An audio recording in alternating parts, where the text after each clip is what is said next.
السلام عليكم، كل سنة وانتم طيبين ورمضان كريم عليكم جميعا.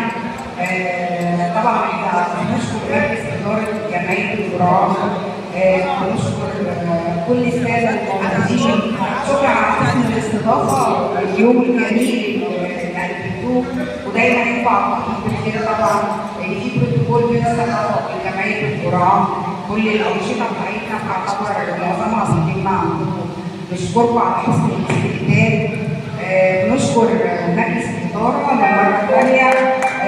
بشكر فريق العمل الجميل اللي معايا في فرع ثقافة السويس وقصر ثقافة السويس، كل واحدة باسم طبعا نتيجة النجاح بتاعتي.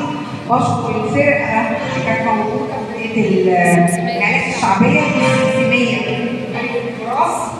نشكر الحاج احمد حجازي طبعا ليه بقى مع الثقافه، اخ فاضل لينا لفينا بيه محافظه السويس يعتبر كلها.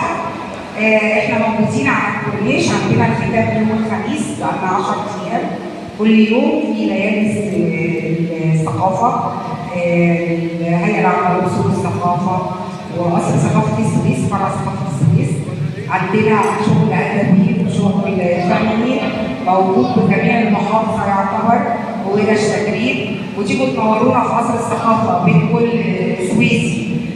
كل موهبه عندنا نادي مرأة للسيدات الرائعات اللي قاعدين قدامنا يجوا ينورونا، وعندنا مكتبات ونادي تكنولوجيا وفرق. اهلا بيكم، كل سنه وانتم طيبين، شكرا على